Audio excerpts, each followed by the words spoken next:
Welcome into University of Hoops, the show that gives you an inside look at the people making everything happen on your favorite basketball team. Today, we welcome Chicago Bulls Senior Manager of Team Services and Player Engagement, Shaquin Albrow. Shaquin, welcome to the show.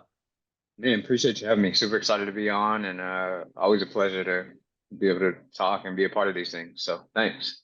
Yeah, appreciate you, man. And we're really excited to have you on because we talked to one of your buddies, Daniel Roy, who, of course, also works at the Bulls and in your department. Of course, he was our first ever guest on the show. So we're excited to continue the tradition and get another Bull on the show. I'm sure that we're going to talk quite a bit about how important it is in terms of the players and the coaches and the people that you're around in terms of what you do in your job.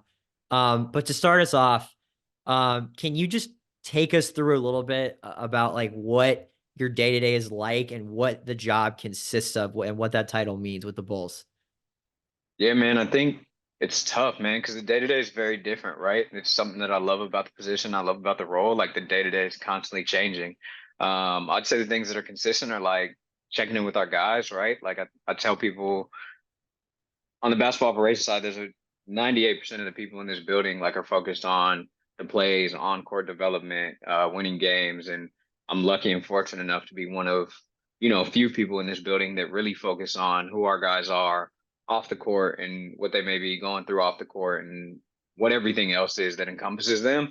And so I'd say that's the most consistent thing on a day-to-day basis is just checking in with the guys, like seeing where they're at, like there's some business element of kind of business to basketball liaisoning. And so if there's ever any requests or appearances or um, random marketing things that may come from the business side, just kind of touching base with our guys, looping them in, getting their feedback, getting them confirmed for things. So that's pretty much the consistent day to day.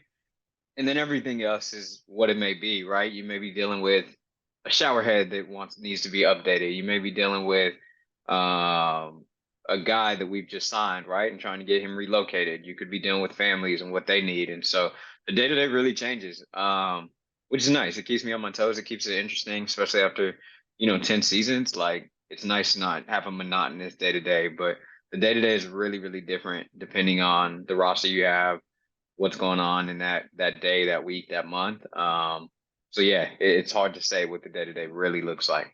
Really just taking care of our guys outside of basketball. Is there any differences for you with that being said in terms of what a game day looks like as opposed to a non-game day? Honestly, man, I can't lie. Like my game days in previous years without a team were pretty hectic. Like now with the team of two and Daniel and Zoe who does our family services, my game days are pretty light, man. I handle our like kind of agent manager relationships and management, and so it's kind of doing those credentials, those tickets, if you will, and then just checking in with those people, pregame, courtside, shaking hands, kissing babies type things.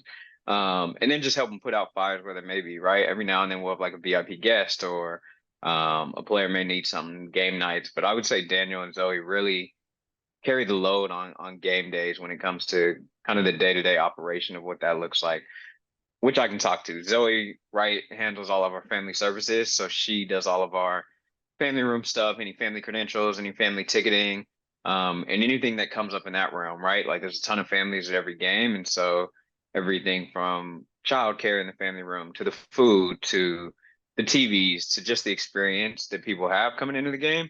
And then Daniel does all of our day-to-day player tickets. He's kind of taken a hold of like any pregame things that our players are doing. So, we had someone from Make a Wish in last week. And so any of that kind of stuff that our players are engaging pregame is kind of Daniel. Got it. Before we get into your journey, I'd love to hear your side of a few cool stories that sort of we've researched and we've seen that you've been part of. Of course, as you said, you've been in the NBA for a hot minute now, and you were with the Phoenix Suns for a bit. And I want to talk about the Valley Threads because those came out during the 2021 season. How are you involved in that process, and what was it like seeing the response that you got? Yeah, Valley Threads was cool, man. It was really when I moved over to basketball operations and took this role, this player development, player engagement role, as we called it in Phoenix. Um, I was really tasked with like building something out that I don't think that organization ever had, right? It was really looking at who guys were off the court, helping them build their branding, helping them gain skills and knowledge on things that may interest them, right? And so working with Campaign, who did that, he was really interested in fashion. He was really interested in design. He'd had a clothing brand for a little bit and it just didn't work out. And so found a real opportunity with the Suns and Campaign, our retail team, our marketing team, our content team to like give him a shot to experience and gain some skill in that area. And so me and the manager of retail over there, Jerry Mildenberger is his name, put together this idea that we called Valley Threads. And it was really this experience where guys went through the retail and design process. And I don't think you see all of it in like the recap videos, but like Cam really, really worked to get that done, right? Like we had our first meeting was just him and our content team and our creative team talking about like what his favorite brands were, right? Like what are your favorite brands? What do you want this to look like? What kind of piece do you want? Like we didn't tell Campaign he was making a hoodie. That's what he chose. And so what's the weight of the hoodie? What's the colors that you want to do? What are the elements that you want on it? And so that was meeting one. Meeting two, we came back and we literally sat in a room and big screen and just Photoshop. And like they brought elements that we drag and dropped and changed the colors and changed elements and where they were placed on the hoodie. And he totally had 100% design control of that. And so we do that, we run everything, we obviously get the sample and then down to the marketing, right? Like he he chose where we shot the video for the marketing. That's all in his home. And so like he chose the rooms in his home, where he wanted to do it. He chose what it looked like, what we talked about. And so he was a huge piece of all that. And then the response was great, right? The response is always going to be great when you are winning games like we were back then.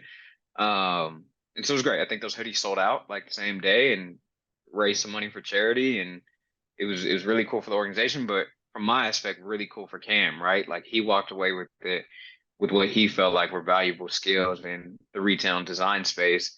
And it just helps with the relationship, the player organization relationship, right? Like I think Cam felt like the Suns were bought into who he was as a person, right? Not just him as a basketball player, but also like his interests off the court, and we supported that. And so it was one of the coolest projects. I just spoke to a group yesterday, and I like presented that as like my favorite project that I've done. One because it takes so many people in the organization to get it done, but two because players are really bought in. It's so fun when players are interested. They're normal people, right? And so like if I'm passionate about something, I'm bought in, I'm excited about it, like it makes it that much more fun. And so to see him in a different light outside of competitive hard-nosed defense campaign was really cool.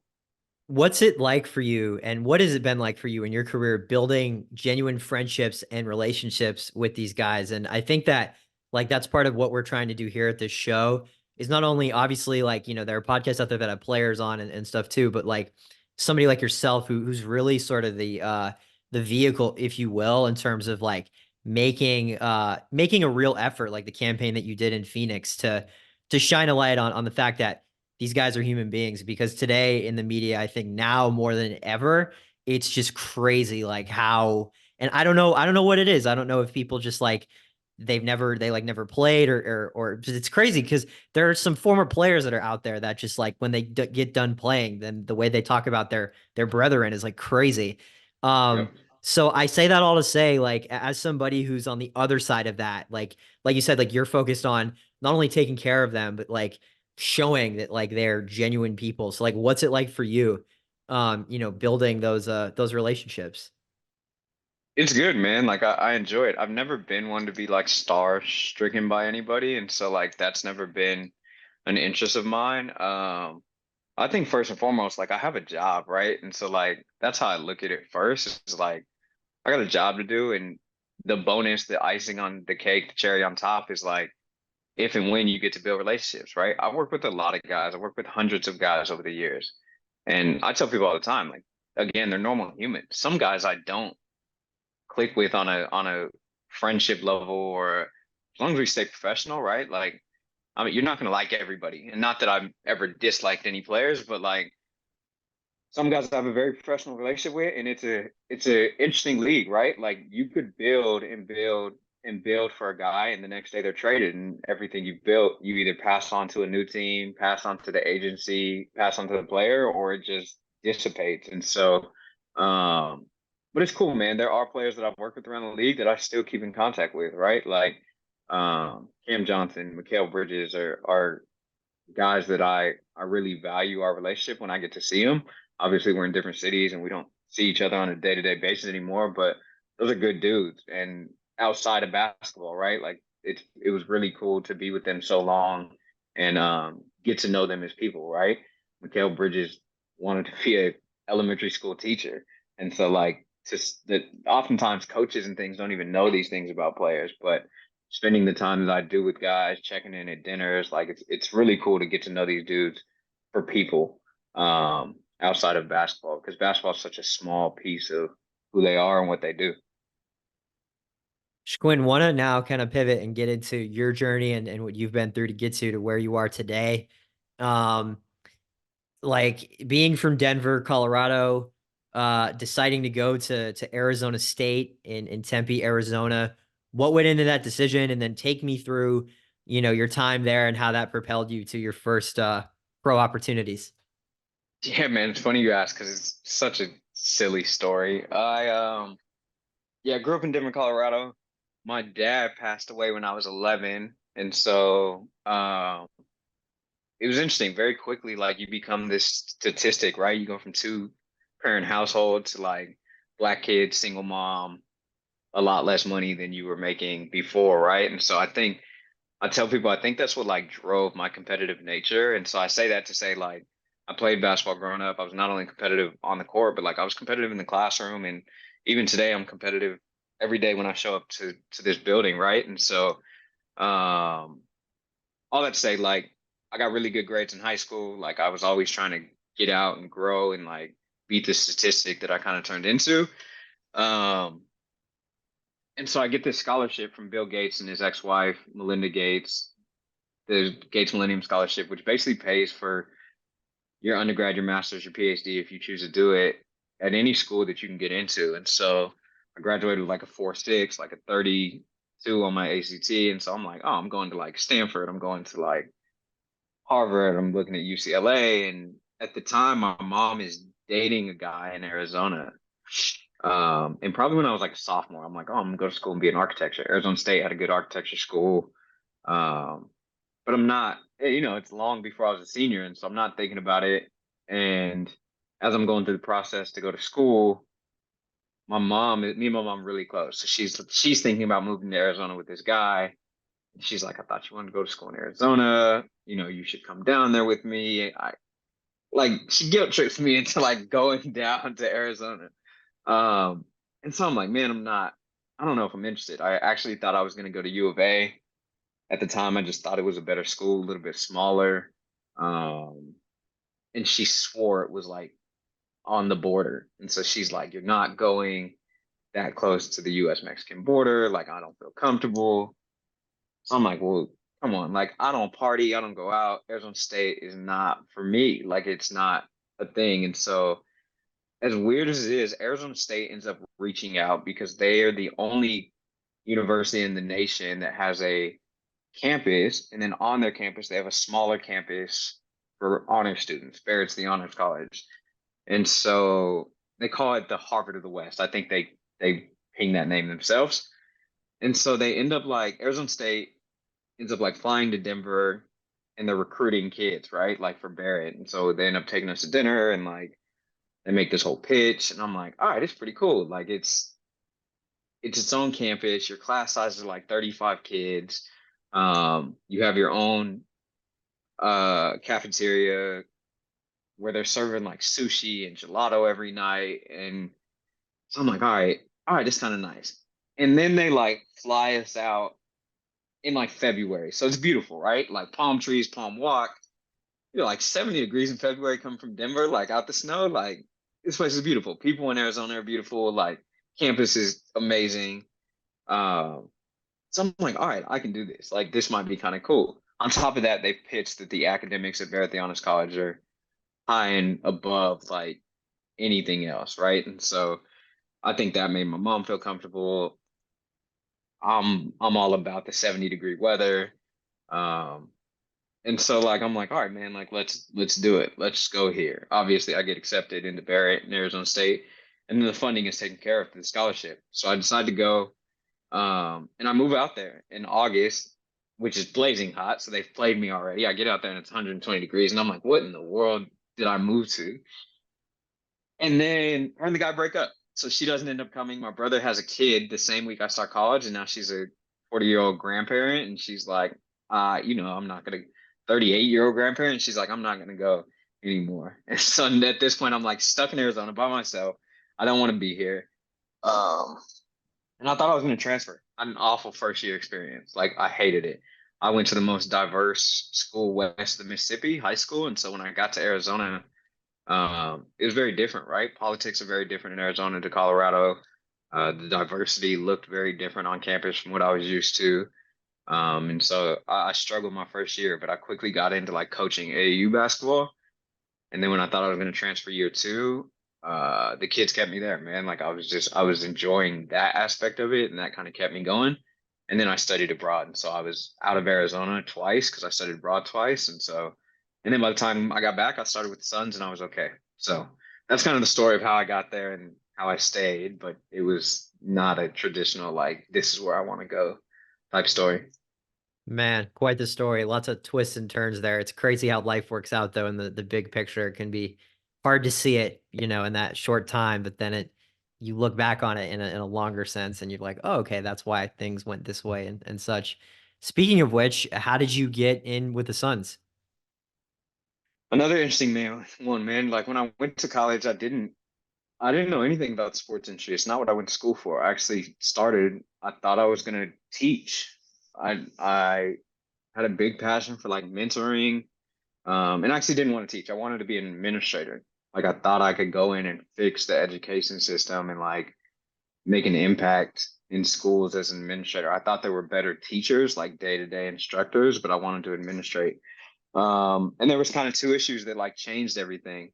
One was like every school that I was talking to, obviously as like a black male, I got a lot of like interest from districts, but every school was like, oh yeah, you're gonna have to teach for like 3 to 5 years before you become administrator. And I'm like, I'm not interested. Like that's not what I want to do. And then when I studied abroad, the first time I studied abroad on a ship, Sweet Life of Zach and Cody style, and went around the country or went around the world.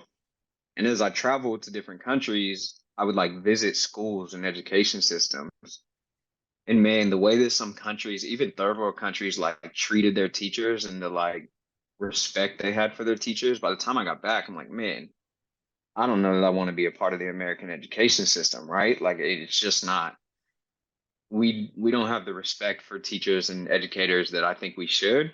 And it felt like we were behind the rest of the world. And so I come back and I'm like, I'll just go into business, make a bunch of money, and I'll donate money back to like schools. I'm not there yet, but hopefully one day. So I come back, I switch my degree to like business marketing, and I'm just bored, man. Like I'm bored. I'm pseudo depressed. Like I just went from circumnavigating the world, and now I'm back in Phoenix in July, where I told you I didn't love the city at the time. Um, and I don't know anybody, right? Because like I'd been off campus, and so like I didn't spend the time to make connections. I lived 15 minutes away from campus, and so I would try to find jobs, but what would happen is like I worked at Foot Locker, right? But remember, I had this scholarship that was paying for school, but they were also paying for like my living expenses. And so I'd get to Foot Locker, my manager, 45, 50 years old, and I'm like, this dude's an idiot. Like I'm not working for him. And so like because I didn't need the money, I would get all these jobs and I'd quit because I'd be like, I don't need the money, the scholarship paying for it. Um, so I really like sat down with myself and I'm like, all right, what can I do that would be fun where like money, no money, like it'd be a good time. So I was coaching basketball. I was like, I like basketball. Like I had an incredible grandfather, have an incredible grandfather that like always talked to me about like the business outside of the game. You could become, you don't need to play. Like you can be a coach, you can be on the front office. So I was like, all right, well, we're in Phoenix. Like Phoenix Suns are here. They were awful at the time. Like I don't know anything about them. But shoot, let's try it. It could be fun. So I'm like every day, literally, I would just type in Google Phoenix Sun internships. Probably for a month and a half, like dead, just empty. The website would just be blank. And then one day, literally like 15 internships pop up. And I'm like, all right, cool. Like we're here we go.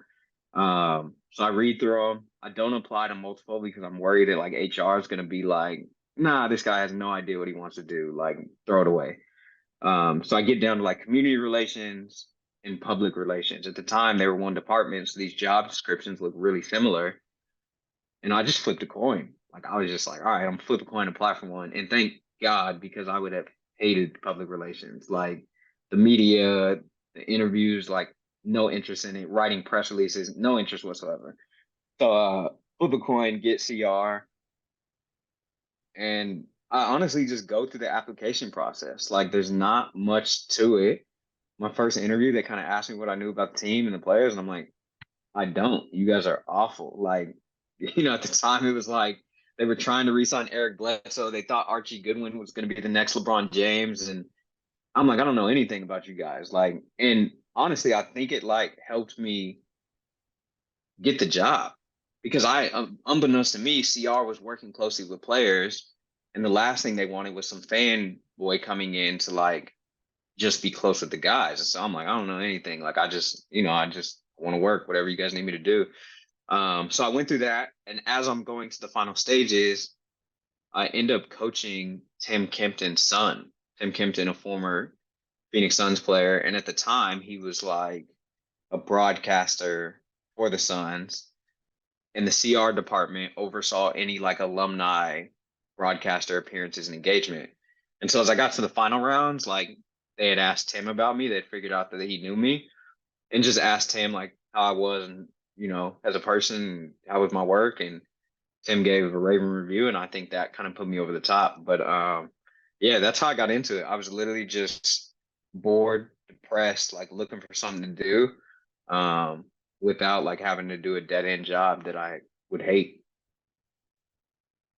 Being with the Suns from 2014 to 2022, how are you able to not only move up, but just like stay in the NBA and stay with one organization and really prove your worth like that to where, not only like they wanted to keep you around, but you were also happy on your end of it. You were like, this is a place that like I want to stay. Like what went into, getting promoted along the way and moving up the chain there?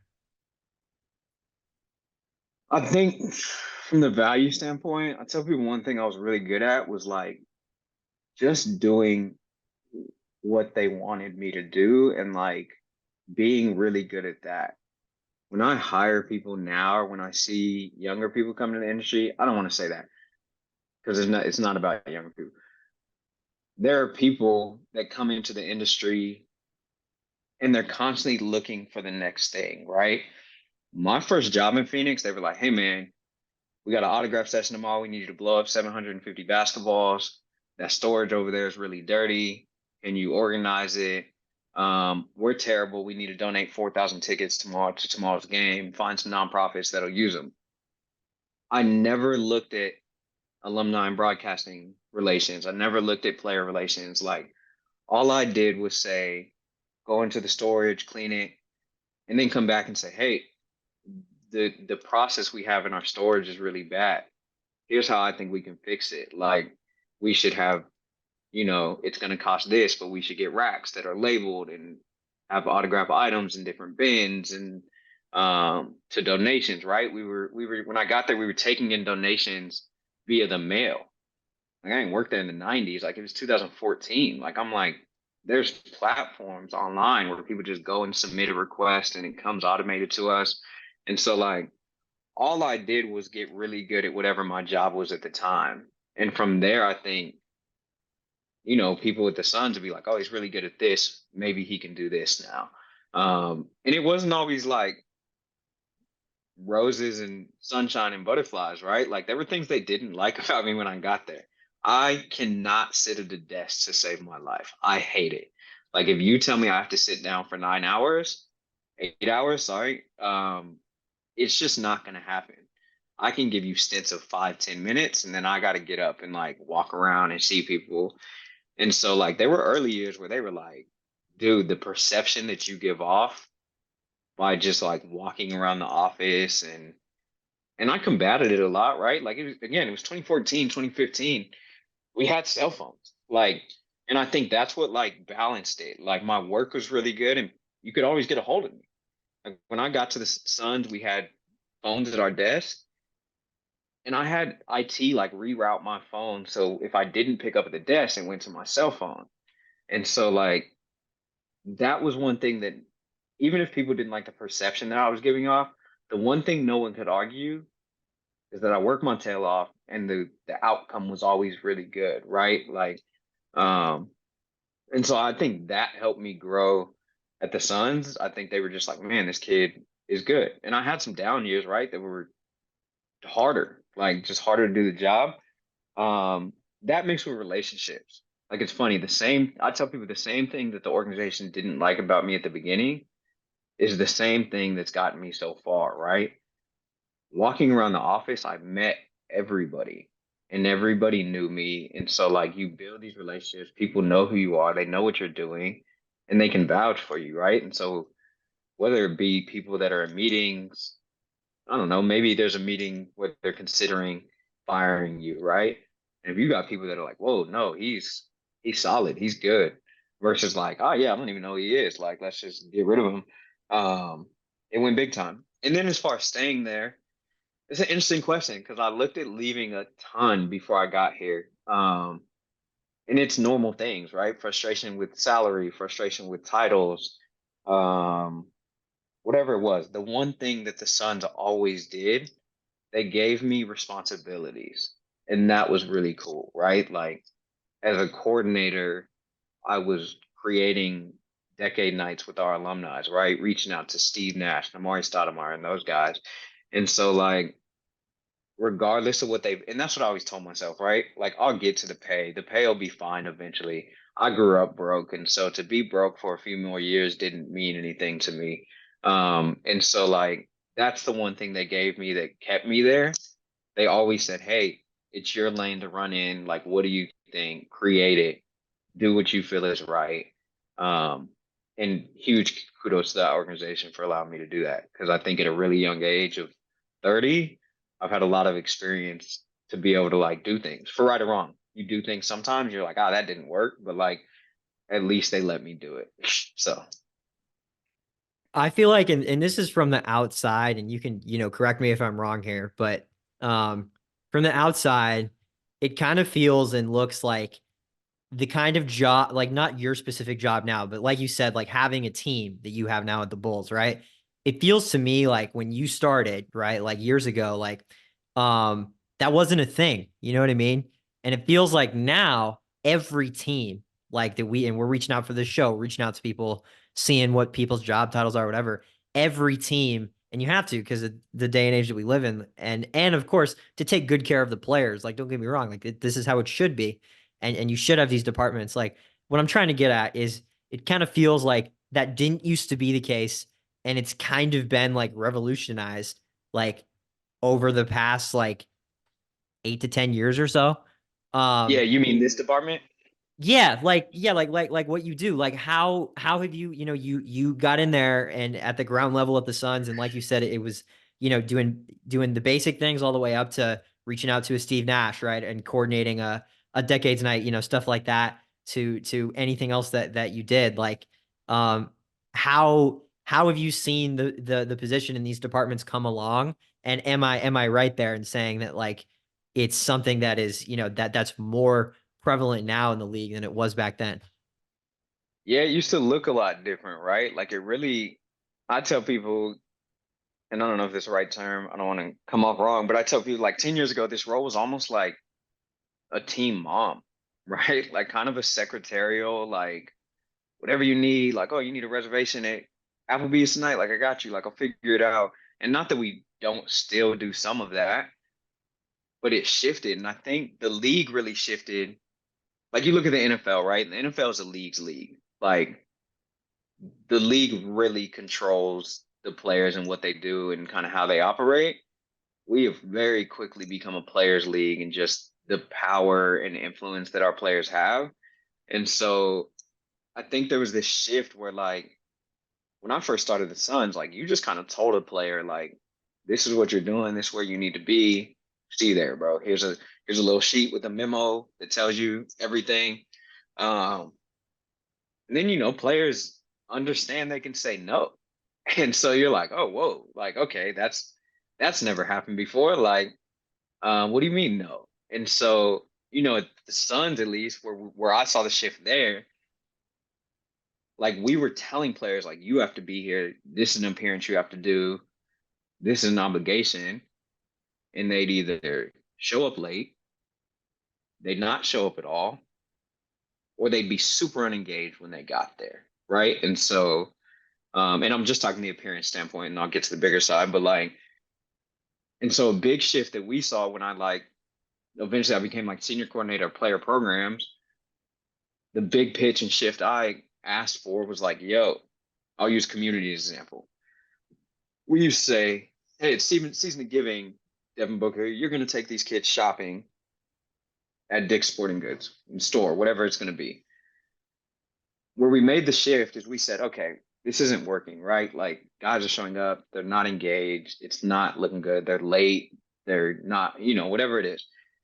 And so the shift that we made is said, okay, player Y, what do you want to do? What do you care about, man? Like season of giving coming up, we want to do something. What do you want to do? And then we would just say, okay, great. We'll build out whatever you want to do, and we're gonna slap our logo on it. And now we're gonna partner together, right? Like, and so now players are bought in because they're like, oh, it's about me. Everything for players is like value add. What are you doing for me? What have you done for me lately? And what are you doing for me? How do you build my brand? How do you make me money? How do you win me community assist awards, whatever it may be? And so um, we made that shift, and now you have guys that are more engaged. You build the same with alumni. A lot of our alumni did not have a relationship with the Suns because they felt like these guys use me for my skills, and then I don't hear from them, and they never reach out, and like, and so what used to be a league run league like run from the NBA is now like this partnership between organizations and players, and like you have to kind of like massage each other's backs and say, yo, like we're gonna look out for you. Like, okay, now when the organization needs something, you got to look out for us because remember, like we helped you do this. And so as it became more of a players league, I think teams realized like, okay, we got to hear players, and we got to kind of conform, not conform, but we have to like work with them and what they like, what they dislike. And then what really accelerated that shift is COVID, George Floyd, civil unrest. You got 85% of the league that's black, right? And they're all saying we have to do something. You saw it in the bubble with the Milwaukee deciding to sit out a game, right? And so that is where I saw this role really take a shift. And that's when I made the jump from business side to basketball side. That's where I think people, and you saw it from LeBron James, right? More than an athlete and all their gear that they came out with. Like, that is when people were like, okay, holy cow, these guys are not just basketball players. There's so many more interests and insights that they have. Um, but I think what you also saw during that time is they don't always have the knowledge, the resources, the people around to do what they want to do or what they say they want to do. And so I think that's where this role really came in. It was like, okay, you want to use your platform to make an impact? Let's talk about how you do that. And let's talk about the players in the room that you need and how you go about communicating that and how we use the team's resources to help elevate that. Um, and so that, at least as I see it, is where the big shift and transition came from. Is at that time we saw these guys, the world, the league, teams, saw these guys as more than just athletes and said, hey, we're obligated. I'll use Chicago, for example. We're obligated while players play in Chicago to help them in those ways too, right? Like we can't just help them in the weight room. We can't just help them on the court. We have to help a guy develop personally, professionally, off the court as well. Lots of great stuff there, Shaquin. I appreciate you go into such great detail and touching on all the levels of that question. Um, we've talked about, where you've been and where you are and how you got there. Now I kind of want to transition and talk about, things that you've learned along the way and what you would tell people that want to get to where you are today. What's your best advice for somebody that's trying to break into the basketball industry? Um, Network, but network the right way, right? Like one thing I tell people is like, you're not for everybody and everybody's not for you. And so there's so many people where like quantity is over quality. And it's like, well, if all those people only know you on a surface level and no one's willing to like pick up the phone for you and like put their neck out, then it doesn't matter. Find the people that are in the spaces you want to be in. Find the people that you connect with on a human level, right? Like there's so many people on both sides that I'm like, oh, I would love to meet this person. And I have a call or I Zoom, and I'm like, I ain't like them at all. I don't like their vibes. I don't like. We're just not gonna mesh. And same on the other side. There's people that reach out to me, and I get on a call, and I'm like, like it's just not my part, not my type of people, right? And so, so many people try to like force those relationships because they like, oh, like this guy can help me, but if they're not willing to help you, then it's gone, right? And so like you got to find the people that are going to pick up the phone for you, that are going to, you know, stick their necks out, that are going to help you develop and mentor you along the way. And that's not everybody, man. Like there's so many people, not so many, there's a small group of people that like I've met and I've connected with because like I like them as a person and what they're about. And like I've done it. I've picked up the phone and said, yo, like I got a guy or a girl that like look for a job, you have an opening. Like I need you to do this favor and take them. And so you got to find those people that are willing to do that. So that's a big piece of advice. My network, the next one is taking care of people, right? Like again, like I don't want to say I always try to say yes to people, but if I can help somebody do something, like I'm gonna figure out a way to do it, right? It's such a small industry. And so people remember, I remember like people that have taken care of me, and I remember people that like didn't. And so you never know whether they're below you or above you at this time. You never know where people are gonna be. Like there's people who were in college 10 years ago that may be in positions higher than me, right? That I can go work for at this time. And so I think just treating people right, taking care of people is a huge thing.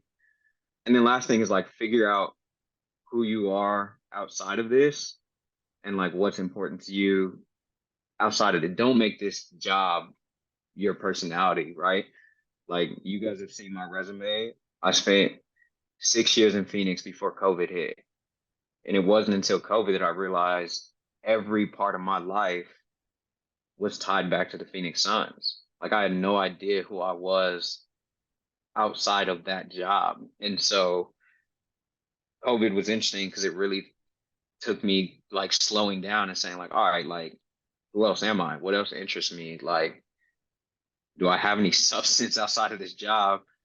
And I say that all to say like, if you're trying to get in the industry and you're trying to stay here a long time, if you don't do that, you're gonna resent it at some point because it takes so much of your time, so much of your life that you're gonna look up one day and everything that you all the ambitions that you had outside of your career are going to be long gone, right? Because you look up and you've given everything to an organization, you've given everything to a league, or you've given everything to an agency, um, and they have no animosity. It's still a corporate business, right? Like, should they decide to split ways with you, they're going to do it at very little notice. And so you got to figure out who you are outside of this. I tell people now, like, there's no fear ever being let go in this industry for me. Like, because it's a very much like our players and what I try to preach to our players, it's a very small part of who I am. It takes up a lot of time, but I got a lot more to Shaquin than working for the Chicago Bulls, working for the Phoenix Suns.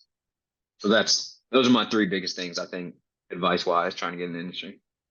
Pretty good, Shaquin. That's I like those answers. I definitely took a lot out of that, and it's my favorite part of doing this show is hearing what people in the league and at the D1 level and so on have to say about that. So appreciate that.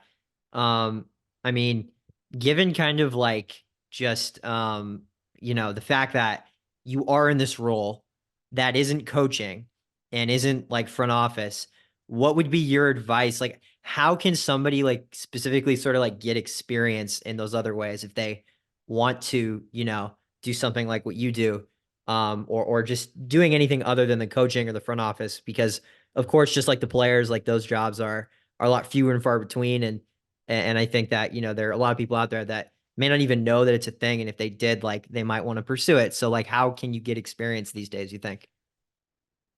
Yeah, it's an interesting question, man, because it's one of those roles where like you have to be trusted to do it, or you have to have the experience of working with players to be trusted to work with players, but someone has to give you the experience to work with players to start before you can do it. And so man, it's an interesting question. Like I look, there are other departments that I think feed in here pretty easily. PR, right? They're constantly working with players on their media and yeah, they're constantly working with players on their day-to-day media and things like that. Community relations is constantly working with the guys really closely. Coming from an agency, a lot of agencies have like client management roles that you can start off pretty entry level. Um, my general manager started in this role with the Toronto Raptors and he came from Nike, right? And so he was like a Nike player marketing. And so there's a ton of different ways to get into it. And I'd say we all came from very different backgrounds. Like when I look at my counterparts around the league, like it was all very different. It's yeah, man, it's hard to say, honestly. Like I don't have a good answer for that. Shaquin, if you weren't working in basketball, what would you be doing? Living in a villa in Bali. No, I don't know, man. It's like I won't call it the sad part of my life. It's like the $1 million question. This is I'm 30 now. I've been in the industry since I was 20. This is all I know. So it's the day old question of like, I don't know what else I would do, man. And I think it's part of the reason I've stayed in the industry. Not that I'm looking to leave, but like, that I've always told myself from day one, and I promise it was day one. I'd say year two, maybe after I went through the whirlwind of year one, I was like, man, if this is ever not fun, I'm out. Like I'm gonna leave. And so there's definitely been seasons where I'm like, this is not fun. Like I'm not enjoying this at all. And so, and the hard part is like the question you just asked. I'm like, all right, well, what do I go do? Um, and I don't know. Um, I don't know. Hey, that's fair. It's a tough question to ask and a tough question to answer. On the more like optimistic side, if you will, what's your why behind what you're doing in basketball, would you say? Um, there was a year where I worked in alumni relations, and the biggest thing I got from that was meeting all these guys that played everywhere from the 60s to the 2010s. And the one sentiment that like stuck with me is like so many players were like, I didn't know how to pay my bills after I finished playing, or like the organization used me for my skill and then didn't teach me anything. So many guys would call me and be like, "Hey, I need a job. Like, I'm out of a job. I'm selling insurance. Like, do you have anything?" And for me, like, I read things like Kevin Love's article about mental health. I read things like Ben Gordon's article at the Players Tribune about how he really struggled after he finished playing because he had no idea what to do, and like the transition was really hard, and you're wired to wake up and lift weights, get shots up, play games, travel, and then one day it all ends. Um, and so twofold. One is like I don't ever want any guy that I've ever worked with to be like that, like Ben Gordon was. Like he talks about being depressed and trapping himself in the house and not getting a haircut for years and not taking care of his mentals, not taking care of his physical health. And so like that is neglect at the team level at the highest level. It's neglect in a lot of places, right? Team level, the agencies, family, whatever it may be. I have a obligation, the team has an obligation to, at the very least, try to give these guys tools and knowledge while they play here. Now, a guy like a rookie, young guy like Dalen Terry at 21, maybe they have no idea what we're trying to do right now, right? But the hope is one day they think back and like, man, Shaquin like taught me how to go to Open Table, make a reservation. Oh, Shaquin and his team taught me how to like my car broke down and I remember he like told me how to call this dude and like get my car towed. And so now I know how to do that. I get on my team a ton because we can often handhold guys. And it's not that the intention is great. Me, my team, we want to be super helpful. What I can't have and what I talk about neglect is stifling personal development of our players. So if we are handholding so tightly that our players don't know how to do anything should it end, because it happens all the time, right? Players get cut every day. And so for all I know, one of the players that we've been handholding can be cut tomorrow, and we still have a job to do, right? So I can't necessarily like be checking in on a guy that we cut every day because I still have 16 guys on the roster that I have to take care of. So when you ask my why, like there, all I want to do at this time in my career is make sure that when a guy plays for the Chicago Bulls and when he leaves, we've given him some tool on his tool belt that makes him a better human being, whether it be professionally, whether it be personally, um, whatever it is. I, we want to make sure that we help personally develop guys to be more sufficient, more effective humans in society. Shaquin Albrow from the Chicago Bulls. Shaquin, thank you so much for joining the show. You've been super generous with your time, and we really appreciate it. Of course, man. Appreciate you guys having me. That was fun. Always fun. Yeah, absolutely. Thank you as well to our viewers and listeners for tuning into another episode of University of Hoops, the show that's taking you behind the scenes, I should say, of your favorite basketball team every single week with interviews with great people like Shaquin in the NBA, other people at the D1 level and beyond in the basketball industry. You can follow us at Univ Hoops on all social platforms and see clips from our shows. And we will see you for another interview next week.